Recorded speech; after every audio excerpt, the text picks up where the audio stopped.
जय श्री कृष्ण दोस्तों। श्रीमद् भागवत गीता के दूसरे अध्याय में मैं नित्यानंद सिंह आप सभी का स्वागत करता हूं। दोस्तों, पिछला आर्टिकल में हमने अध्याय 1 सुने थे, तो इस आर्टिकल में हम लोग अध्याय 2 की बात करेंगे। अध्याय 2 की बात शुरू करने से पहले दोस्तों, मैं आप सबसे रिक्वेस्ट करता हूं कि इस चैनल को अभी तक आपने सब्सक्राइब नहीं किया है तो प्लीज़ सब्सक्राइब कर लीजिए और जितना ज़्यादा हो सके आप शेयर कीजिए। तो बात करेंगे अध्याय 2 की। तो महाराज धृतराष्ट्र ने संजय से आगे का हाल बताने के लिए कहता है। तब संजय बोलता है, अर्जुन के हाथ काँप रहे हैं और आँखों में आंसू हैं। यह देखकर भगवान श्री कृष्ण अर्जुन से बोल रहे हैं, हे अर्जुन, इस युद्ध स्थल में तुम यह कैसी अज्ञानता भरी बातें कर रहे हो। तुम्हारे जैसे वीर के मुंह से नपुंसकता भरी बातें करना शोभा नहीं देता। उठो और युद्ध के लिए तैयार हो जाओ।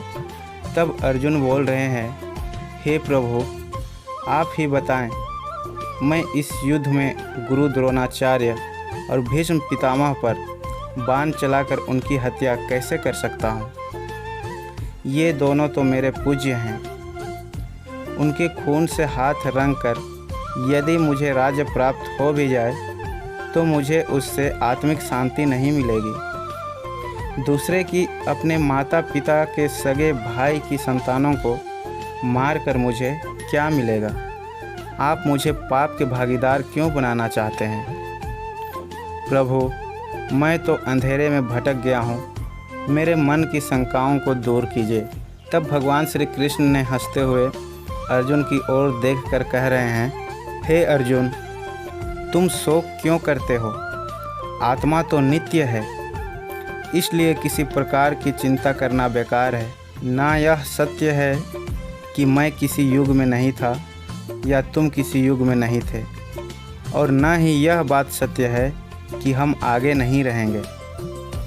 जैसे जीवात्मा इस शरीर में युवा और वृद्धावस्था में होती है, वैसे ही अन्य शरीर की प्राप्ति होती है।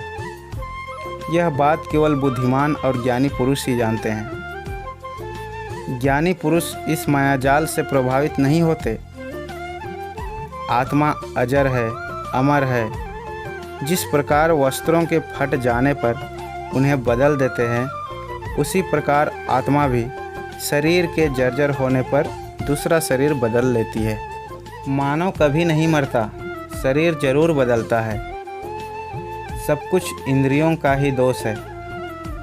किसी धीर पुरुष को ये इंद्रियां व्याकुल नहीं कर सकती, वह मोक्ष के योग्य होता है। हे पार्थ, वस्त्र का अस्तित्व नहीं और सत का अभाव नहीं है, क्योंकि इस अविनाश का विनाश करने वाला नहीं है, जिसमें यह संपूर्ण जगत व्याप्त है।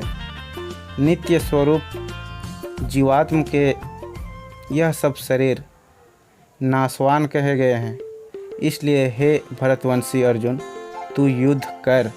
जो इस आत्मा को मारने वाला नहीं समझता तथा जो इसको मरा मानता है, वे दोनों ही नहीं जानते कि यह आत्मा ना मरती है और ना ही मारी जाती है। यह अजर अमर है।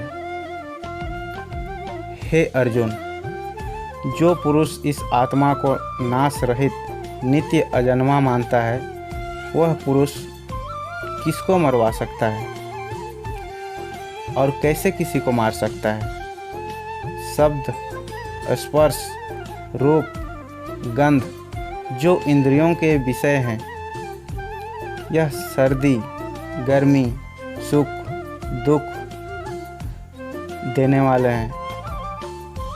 जिनको इंद्रियों के सुख दुख अपनी निश्चलता से चलायमान न कर सके, उन्हीं पुरुषों ने अमृतपान किया है।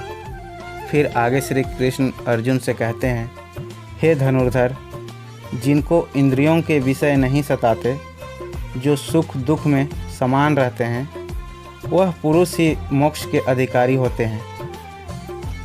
आत्मा महान है, यही गुरु के, यही अमर हैं।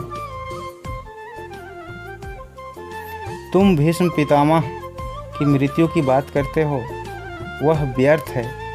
उनकी आत्मा को तो तुम नहीं मार सकते, केवल उनका शरीर समाप्त कर सकते हो। जैसे प्राणी पुराने वस्त्रों को उतार कर नए वस्त्र धारण कर लेता है, वैसे ही आत्मा पुराने शरीर रूपी वस्त्र को उतार कर नए वस्त्र धारण कर लेती है।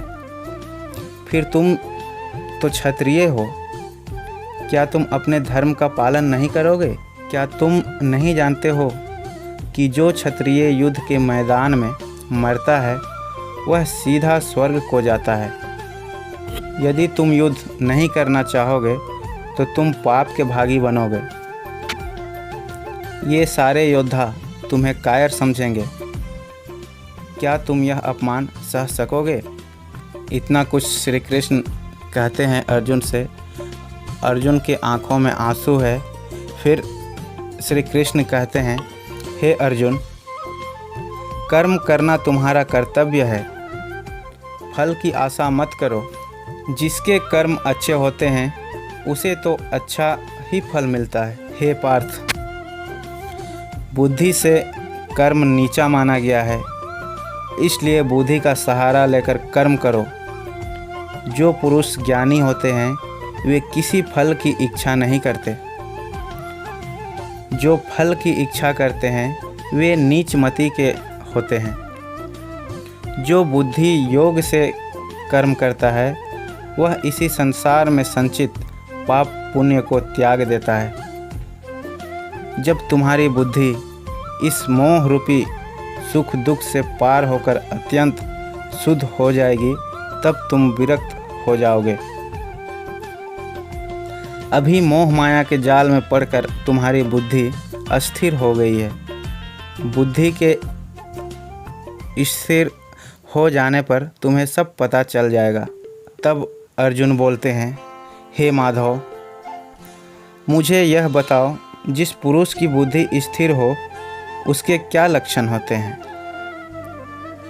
तब श्री कृष्ण कहते हैं, हे पार्थ, जिसके मन में कोई कामना नहीं होती वह अपनी आत्मा को पाकर संतुष्ट रहता है। उसकी बुद्धि निश्चल समझो। जिसे सुख से खुशी नहीं होती, रोग भय क्रोध आदि जिसके पास नहीं आते हैं, वह निश्चल बुद्धि है। फिर श्री कृष्ण कहते हैं, वीर अर्जुन, जिसका किसी पदार्थ से स्नेह नहीं और जो किसी वस्तु को पाकर हर्षित नहीं होता, वह विद्वान है। जैसे केचुआ अपने सब अंगों को सिकोड़ लेता है, वह मनुष्य उसी तरह अपने इंद्रियों को उसके विषयों में लपेट लेता है। ज्ञानी पुरुष को ईश्वर के दर्शन से विषय वासना दूर हो जाती है। इंद्रियां बड़ी प्रबल और लोभ कारक हैं। इंद्रियों को वश में करना सबसे बड़ी विजय है। जिस मनुष्य ने अपना मन वश में कर लिया वही महान है, वही ज्ञानी है। उसे ही आत्मिक शांति मिलती है। जिस व्यक्ति ने अपनी इंद्रियों को वश में नहीं किया उसकी बुद्धि कभी स्थिर नहीं होती। जिसका मन शांत नहीं उसे शांति कभी नहीं मिलती। जिसका मन शांत नहीं है उसे न प्रभु मिलते हैं और न उसे सुख मिलता है। हे अर्जुन, सागर में बहुत सी नदी और नालों का जल गिरता है, परंतु फिर भी सागर अचल और अप्रतिष्ठित रहता है, अर्थात वह अपनी मर्यादा का उल्लंघन नहीं करता। इसी प्रकार बुद्धिमान पुरुष भी सब कामनाओं को अपने अंदर समाहित कर लेता है और उसकी शांति बनी रहती है। परंतु कामनाओं की इच्छा करने वालों की शांति भंग रहती है। जो पुरुष सारी कामनाओं को छोड़कर निस्वार्थ सोचता है तथा ममता और अहंकार को छोड़ देता है, वही शांति पाता है। मैंने तुमसे यह ब्रह्मज्ञान की बात कही है। अब तुम ब्रह्मज्ञान प्राप्त कर चुके हो अर्जुन। और ब्रह्मज्ञानी निष्ठा को पाकर फिर इस संसार की माया की मोह में नहीं फंसता। अंत समय में जो कोई क्षण भर के लिए भी इस ब्रह्मज्ञान की निष्ठा में स्थिर हो जाता है वह मोक्ष प्राप्त करता है। इतना कुछ श्री कृष्ण अर्जुन से कहते हैं और दूसरा अध्याय समाप्त हो जाता है। दोस्तों आगे क्या हुआ वो हम लोग तीसरे अध्याय में जानेंगे। उससे पहले दोस्तों आप लोगों से रिक्वेस्ट है कि इस चैनल को सब्सक्राइब ज़रूर कीजिएगा और जितना हो सके शेयर भी कीजिएगा। मिलते हैं अगले अध्याय में, तब तक अपना ख्याल रखिएगा। जय श्री कृष्ण।